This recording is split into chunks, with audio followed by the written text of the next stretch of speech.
En août 1998, la famille Morrison a chargé sa voiture pour ce qui aurait dû être une semaine de camping idéale à Mammoth Cave, dans le Kentucky. Ce fut la dernière fois que quelqu'un vit la famille Morrison vivante.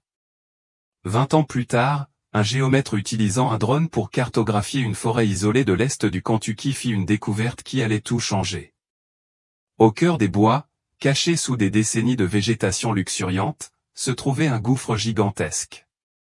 Et au fond, un cimetière chaotique de centaines de voitures rouillées et abîmées, empilées comme des jouets cassés, dont la voiture de la famille Morrison, disparue depuis 2 décennies. Ce que les enquêteurs ont découvert dans ce cimetière automobile caché révélerait une conspiration si vaste et si froide qu'elle opérait à la vue de tous depuis plus de 20 ans, transformant les voyages en famille en plan de meurtre rentable. Jake Morrison avait maintenant 34 ans, il vivait dans la même maison de Columbus où il avait grandi, sur le même porche d'où il avait regardé sa famille partir en voiture ce matin d'août 1998. 20 ans d'anniversaire seul, 20 ans de matin de Noël sans personne à appeler. Il avait 14 ans à l'époque, la grippe le mal du pays, tandis que ses parents et ses 2 sœurs partaient pour leur camping annuel. Son père avait klaxonné 2 fois en sortant de l'allée, tradition familiale. Sa mère lui avait envoyé un baiser. Sarah avait crié « Rassure-toi, pauvre con », par sa vitre baissée, tandis que Jenny se contentait de lui faire signe, déjà absorbé par son Walkman. Il était censé les accompagner, mais la grippe l'avait retenu à la maison avec une fièvre de 102 degrés et une toux qui ne cessait pas. Jake passait désormais ses journées à installer des cloisons sèches et à remplacer les châssis de fenêtres pourris, poursuivant l'entreprise familiale de construction depuis le garage où papa rangeait ses outils, Morrison Construction. Le panneau magnétique de son camion de travail était décoloré, mais lisible. Il était en train de poncer les joints de la cuisine Patterson lorsque son téléphone sonna. Ses mains étaient couvertes de pâte à joint, et le propriétaire était resté toute la matinée à lui signaler la moindre imperfection. Numéro inconnu, indicatif régional du Kentucky. Jake Morrison, dit-il en tenant le téléphone entre son épaule et son oreille. Ici l'agent Beth Coleman de la police d'État du Kentucky. J'appelle au sujet de votre famille. Jake sentit son estomac se nouer. 20 ans plus tard, ces mots lui faisaient encore l'effet d'un coup de poing dans le ventre.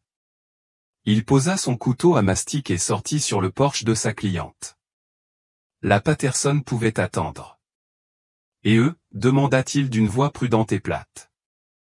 Nous avons peut-être trouvé leur véhicule. Jake s'assit lourdement sur les marches du porche. Ses jambes cédèrent. Ouh. Sa voix se brisa, comme s'il avait à nouveau 14 ans. Le ton de l'agent Coleman était doux mais professionnel. Un géomètre nommé Dal Rivers utilisait un drone pour cartographier une forêt isolée à une centaine de kilomètres à l'est de Mammoth Cave. Il a découvert ce qui semble être un grand gouffre rempli de véhicules. Des dizaines, peut-être plus. Ils étaient là depuis longtemps. La gorge de Jake s'assécha. Et tu crois? Nous avons repéré ce qui ressemble à une berline jaune correspondant à la description de la Honda Accord 1996 de votre famille. Les plaques d'immatriculation sont trop corrodées pour être lisibles sur les images du drone, mais la marque, le modèle et la couleur sont cohérents. Jake ferma les yeux. Papa était si fier de cette voiture.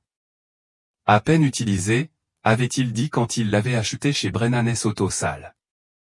Rick Brennan connaît les bonnes voitures. Elle nous durera 20 ans. 20 ans. Tu es toujours là, demanda Coleman. Ouais. Jake se frotta le visage de sa main libre. Ouais, je suis là. Nous allons avoir besoin que vous veniez jeter un œil. Je sais que c'est difficile, mais nous avons besoin d'un membre de la famille pour aider à l'identification. Vous êtes inscrit comme le plus proche parent dans le dossier initial de la personne disparue. Le plus proche parent. Seigneur, il détestait cette expression. Elle la rendait si officielle, si définitive, comme si tout avait été réduit à de la paperasse et des numéros de dossier. Quand, demanda-t-il. Dès que possible. L'inspectrice Amanda Cross vient de Louisville pour prendre la direction de l'enquête. Elle est spécialisée dans les affaires non résolues. Elle voudra vous parler. Jake regarda à travers la porte moustiquaire la cuisine à moitié finie. Le mastic à cloison sèche commençait probablement déjà à prendre. Il allait devoir le gratter et recommencer. « Je peux être là ce soir » a-t-il dit. « Tu es sûr ? Je sais que c'est un choc. Tu devrais peut-être. » « J'attends cet appel depuis 20 ans, dit Jake. Je serai là ce soir. Coleman lui a donné l'adresse du poste de police de l'État du Kentucky à Bowling Green. Elle a dit que l'inspecteur Cross l'Y retrouverait à 9 h le lendemain matin. Ils se rendraient ensuite ensemble sur les lieux.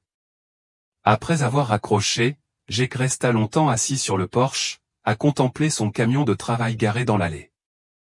Le même type de Ford blanche que conduisait son père à l'époque où Morrison Construction était bien plus qu'un homme avec une boîte à outils et le rêve de rester suffisamment occupé pour ne pas réfléchir.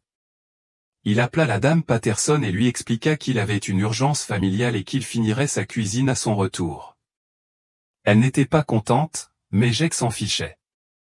Certaines choses étaient plus importantes que les coutures tordues et la satisfaction client. Le trajet jusqu'à Bowling Green dura 4 heures. Jake y parvint en 3h30, ne s'arrêtant qu'une fois pour faire le plein et boire un café noir au goût d'huile moteur.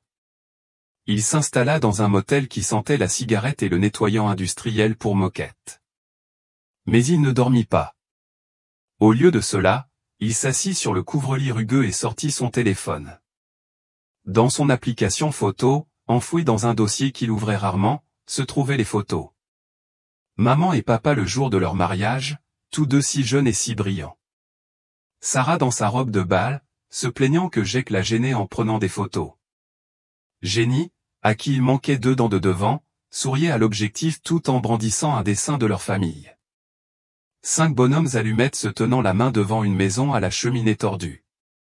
La dernière photo datait du matin de leur départ.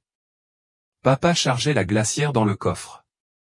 Maman vérifiait son sac à main pour la 3e fois, s'assurant d'avoir bien la réservation du camping. Sarah et Jenny se disputaient pour savoir qui pouvait s'asseoir près de la fenêtre. Jake fixa cette dernière photo jusqu'à ce que ses yeux brûlent. À l'arrière-plan, à peine visible par la fenêtre de la cuisine, on le voyait allongé sur le canapé, un thermomètre dans la bouche et une boîte de mouchoirs sur la poitrine. Il était tellement furieux d'avoir raté le voyage. Maintenant, il se demandait si rester à la maison lui avait sauvé la vie ou l'avait ruiné. À 8h30 le lendemain matin, il était déjà assis sur le parking du poste de police de l'État du Kentucky, observant les agents entrer et sortir par les portes vitrées.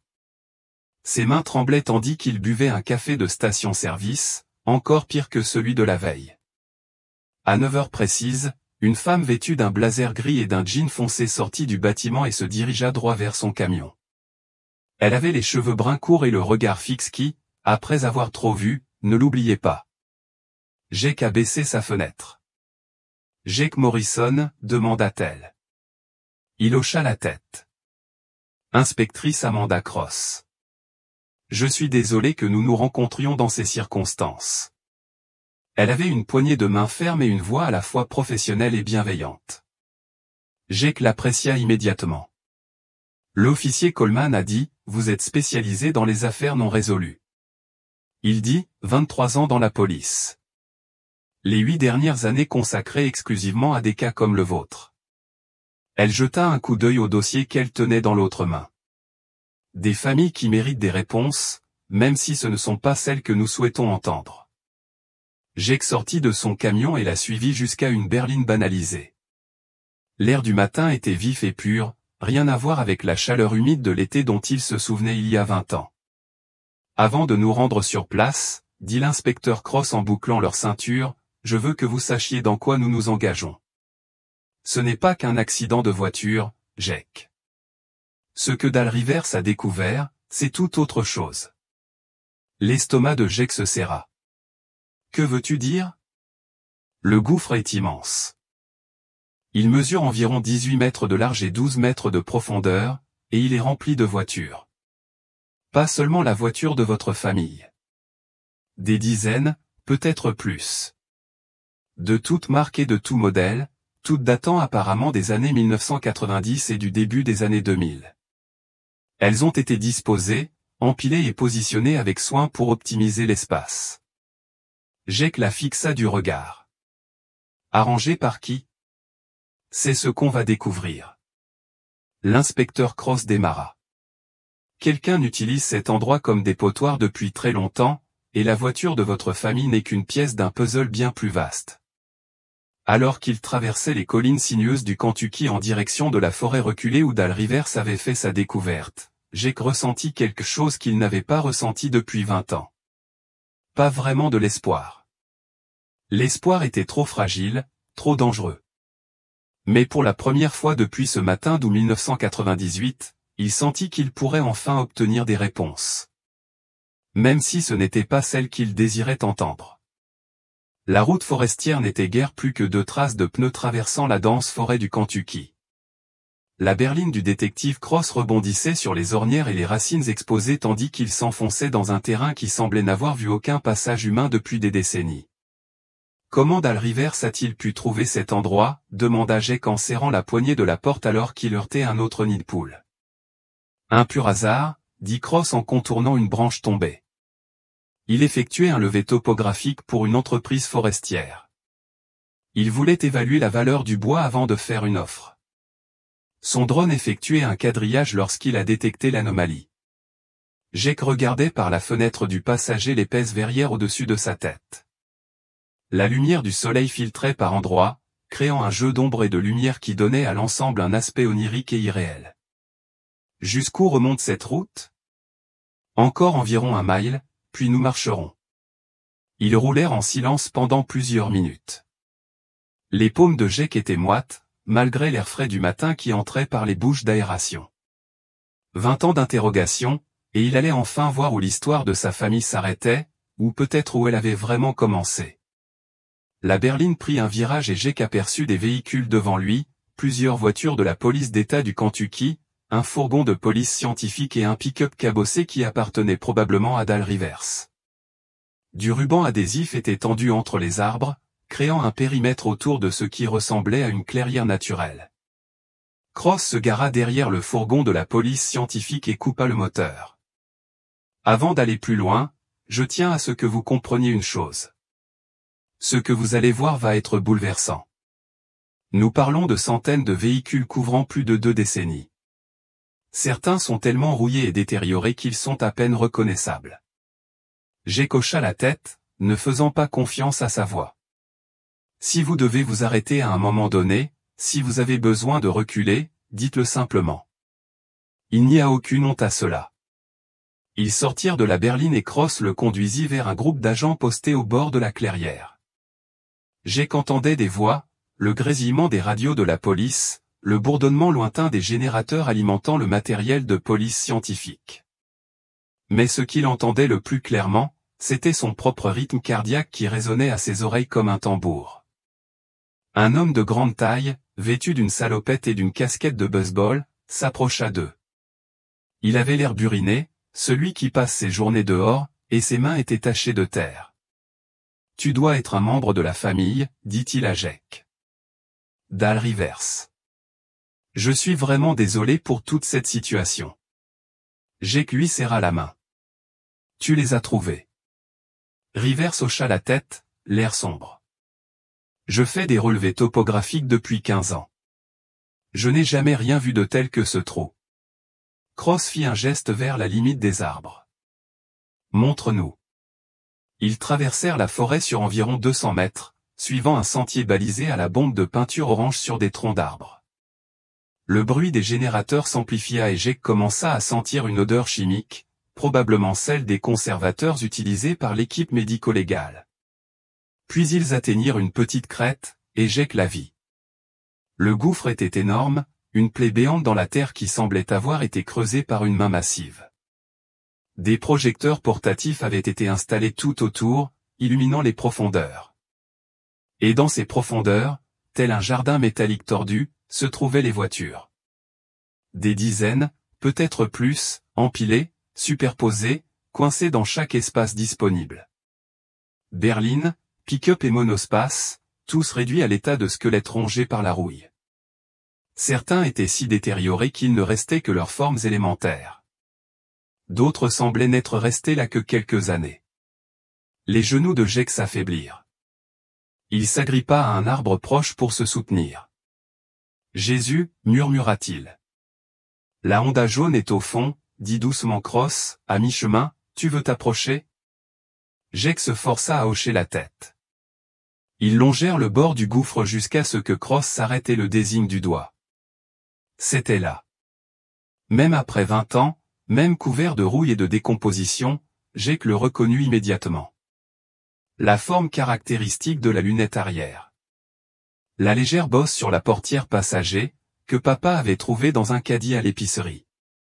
La galerie de toit censée contenir leur matériel de camping. La voiture de sa famille, enterrée dans une tombe de métal tordu. « C'est ça, dit Jake d'une voix creuse, comme si elle venait de quelqu'un d'autre. C'est leur voiture.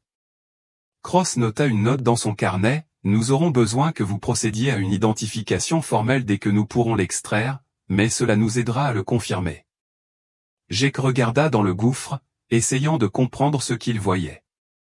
Depuis combien de temps cela dure-t-il ? D'après ce que l'on voit d'ici, les véhicules les plus anciens semblent dater du début des années 1990. Les plus récents datent de 2005 ou 2006.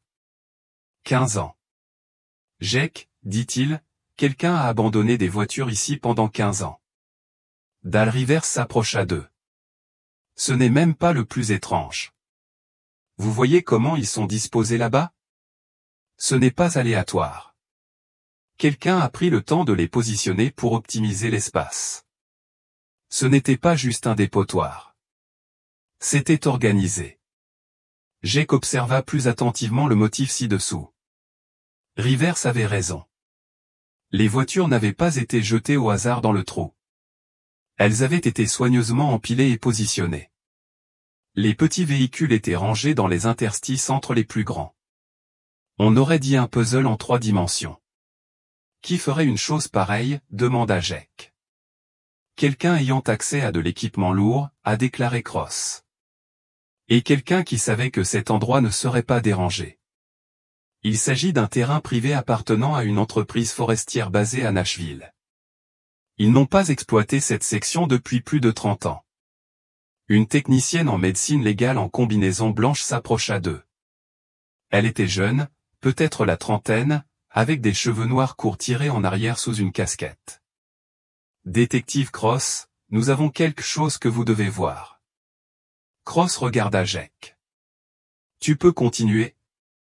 Jake hocha la tête, même s'il n'était pas sûr que ce soit vrai. Tout semblait surréaliste, comme s'il assistait au déroulement de la vie de quelqu'un d'autre. La technicienne les conduisit vers une autre section du périmètre du gouffre. Elle pointa du doigt un groupe de véhicules près du fond. « Tu vois ce pick-up bleu ?» demanda-t-elle. « Celui avec la coque blanche ?» Jake suivit son regard et le repéra. « Nous avons analysé la plaque d'immatriculation partielle que nous avons pu identifier dans la base de données. Ce camion avait été déclaré volé dans un camping près d'un terrain entre les lacs en 1999. La famille à qui il appartenait, les Henderson, n'a jamais été retrouvée. » Le visage de Cross s'assombrit. Dossier de personnes disparues. Classé dans le Tennessee. Parents et 2 enfants. Ils étaient censés camper une semaine. Ils ne sont jamais partis. Ils ne sont jamais rentrés. Leur emplacement de camping a été retrouvé abandonné. Il y avait encore de la nourriture sur la table de pique-nique. Des vêtements dans la tente. Mais aucune trace de la famille ni de leur camion. Jake se sentit mal. Combien de familles y a-t-il là-bas ? La technicienne consulta sa tablette. Nous avons identifié des plaques d'immatriculation partielle sur 16 véhicules jusqu'à présent. Nous avons recoupé les bases de données des personnes disparues. Au moins 8 d'entre elles correspondent à des disparitions non élucidées. Toutes des familles, tout entre la fin des années 1990 et le milieu des années 2000.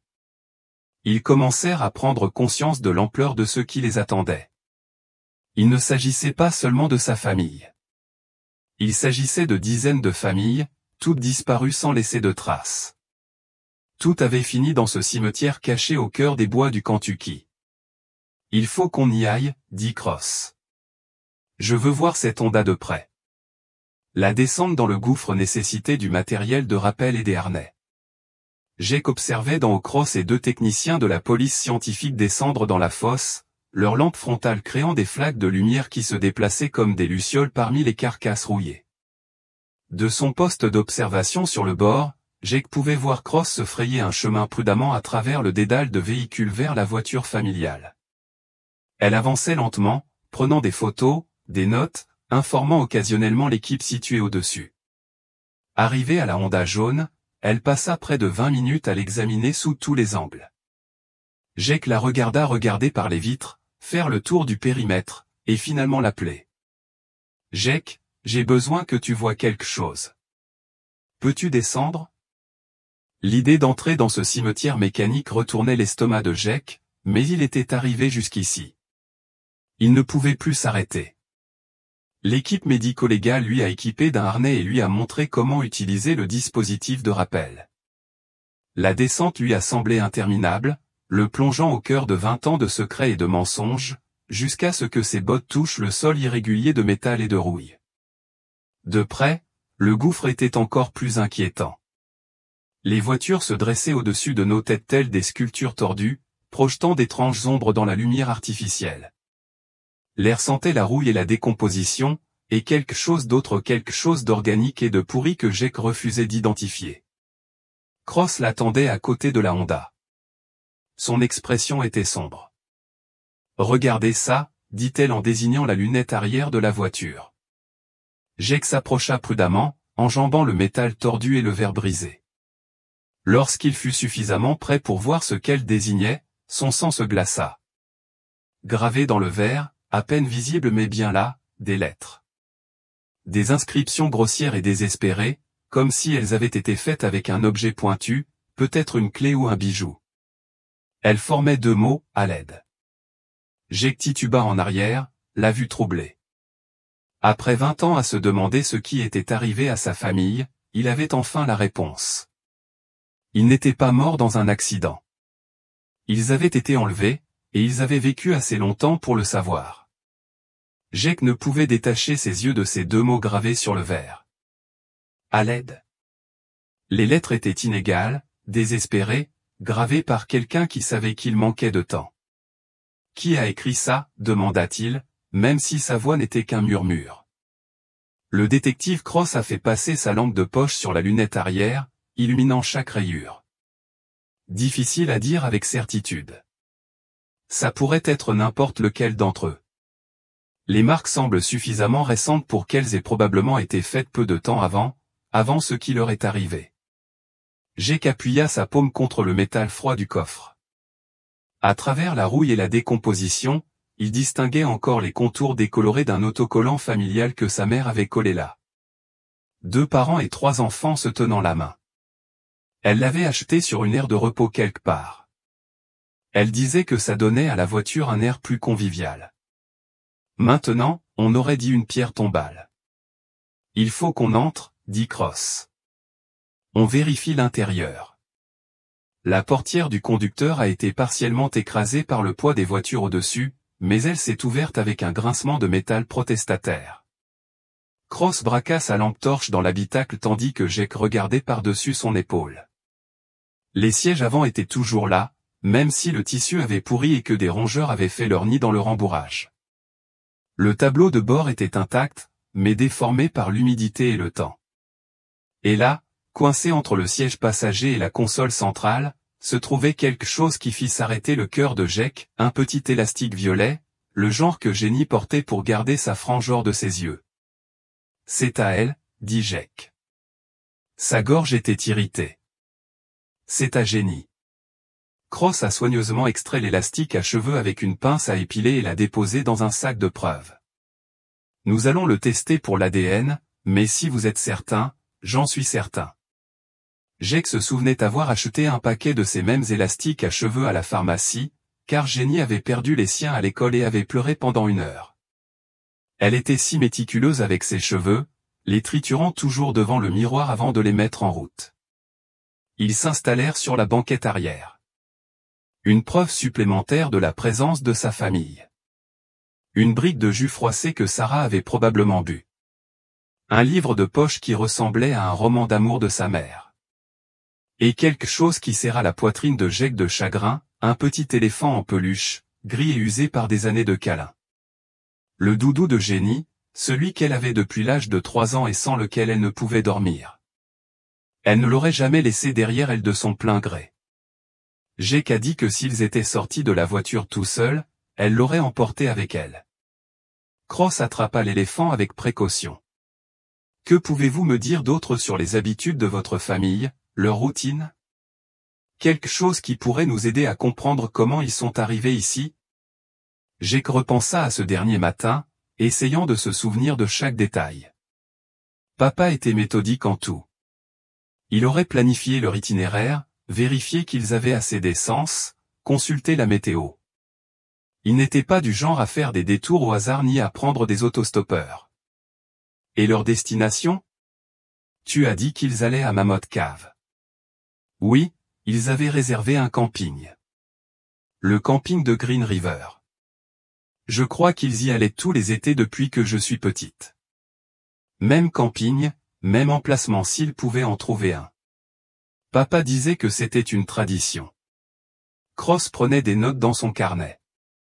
Il connaissait donc bien l'itinéraire. Papa aurait pu conduire les yeux bandés. On prenait les mêmes routes chaque année. Jake s'arrêta, un souvenir refaisant surface. Il y avait un endroit où il s'arrêtait toujours, une station-service avec un restaurant à mi-chemin. Maman aimait leurs tartes. On se dégourdissait les jambes, on allait aux toilettes, et on prenait peut-être un encas pour la route. Tu te souviens comment ça s'appelait? Turner S Travel Stop. Je crois que c'était juste à côté de l'autoroute 31E. Il y avait des pompes à essence à l'ancienne et un grand panneau avec un chauffeur de camion de dessin animé. Cross leva les yeux de ses notes. C'est utile. On peut vérifier s'ils sont arrivés jusque-là. Voir si quelqu'un se souvient de les avoir vus. Un cri venu d'en haut les interrompit. L'un des techniciens de la police scientifique appelait en bas, dans le gouffre. Détective Cross, nous avons trouvé quelque chose ici que vous devez voir. Ils remontèrent à la surface, les jambes de Jake tremblant, et pas seulement à cause de l'effort physique. Tout semblait anormal dans cet endroit, comme une blessure qui couvait en secret depuis 20 ans. Au sommet, le technicien les a conduits à une 50aine de mètres du gouffre. Il leur a indiqué une section de sol forestier débarrassée des feuilles et des débris. Nous étions en train d'élargir notre périmètre de recherche lorsque nous avons découvert cela, a-t-il déclaré. Jake baissa les yeux et vit ce qui semblait être les vestiges d'un campement. Un anneau de feu fait de pierres empilées, partiellement enfouies sous des années de feuilles mortes. Des morceaux de métal rouillé qui auraient pu servir de matériel de camping, et quelque chose qui lui glaça le sang. Une croix en bois, grossièrement construite et patinée par les intempéries, plantée dans le sol en biais. Ni nom, ni date, juste un simple marqueur au milieu de nulle part. Combien? Demanda doucement Cross. Le technicien fit un geste vers la forêt environnante. Nous en avons trouvé 6 pour l'instant, tous disposés en ligne approximative, à environ 6 mètres de distance, comme un cimetière. Jake fixait les pierres tombales rudimentaires, l'esprit troublé. 6 croix, 6 familles, peut-être. Combien de personnes étaient mortes dans ce coin oublié du Kentucky? Nous allons avoir besoin de chiens de recherche de cadavres, a déclaré Cross, et d'une équipe archéologique complète. C'est plus important que prévu. Comme interpellé par ces paroles, le téléphone de Jake sonna. Le son était discordant dans la forêt silencieuse, et il faillit ne pas répondre. Mais l'afficheur indiquait un numéro local, et quelque chose le poussa à décrocher. Jake Morrison. Jake, voici Carol. La voix de sa tante était tendue par l'anxiété. Je viens d'apprendre aux informations qu'ils ont retrouvé la voiture de ta famille. C'est vrai? Jake regarda autour de lui la scène du crime, les voitures de police, les techniciens documentant ce qui pourrait être le dernier lieu de repos de sa famille. Oui, tante Carol, c'est vrai. Oh, chérie. Sa voix se brisa. Après toutes ces années, je n'arrive pas à y croire. Tu vas bien? Où es-tu? Je suis sur place avec la police. Ils sont encore en train d'analyser l'affaire. Il y eut un long silence. Puis Carole dit quelque chose qui fit tourner l'estomac de Jake. Tu sais, ce n'est probablement rien, mais hier, en fouillant dans de vieux papiers, j'ai trouvé quelque chose qui me tracassait. Un reçu du concessionnaire automobile où ton père a acheté la Honda, chez Rick Brennan. L'attention de Jake s'est aiguisée. Qu'est-ce que tu en penses? Eh bien, le reçu indique qu'ils ont acheté la voiture le 15 juillet, mais j'aurais juré que David m'avait dit qu'il l'avait achetée en juin. Je m'en souviens parce qu'on parlait de projet de vacances et il a dit qu'il voulait emporter la nouvelle voiture pour le camping. Pourquoi est-ce important? Probablement pas. C'est juste que s'ils ont acheté la voiture en juillet, cela signifie qu'ils ne l'ont eu que quelques semaines avant le voyage. Ça me semble une période étrange pour prendre une voiture neuve pour un long trajet en montagne. J'ai senti quelque chose de froid s'installer dans son estomac. Tante Carole, j'ai une question à te poser. Te souviens-tu de quelque chose d'inhabituel cet été-là? De quelque chose de différent dans le comportement de papa ou de maman? Un autre silence. En fait, oui. Ton père semblait s'inquiéter de quelque chose les semaines précédant le voyage. Je lui ai posé la question une fois, et il a parlé d'un problème de voiture, mais ça n'avait aucun sens s'il venait d'acheter une nouvelle voiture. Après avoir raccroché, Jake retourna vers l'endroit où l'inspecteur Cross coordonnait ses activités avec l'équipe médico-légale. Elle leva les yeux à son approche. Tout va bien? Je ne pense pas que la disparition de ma famille soit fortuite, a déclaré Jake. Je pense que quelqu'un qui les connaissait, quelqu'un en qui ils avaient confiance, était impliqué. Cross haussa un sourcil. Qu'est-ce qui te fait dire ça? Jake lui a parlé de la conversation avec sa tante, du moment de l'achat de la voiture et du comportement étrange de son père dans les semaines précédant le voyage. Tu penses que le concessionnaire automobile a quelque chose à voir avec ça? Demanda Cross. Je ne sais pas, mais je pense que nous devons en savoir plus sur Rick Brennan et son entreprise.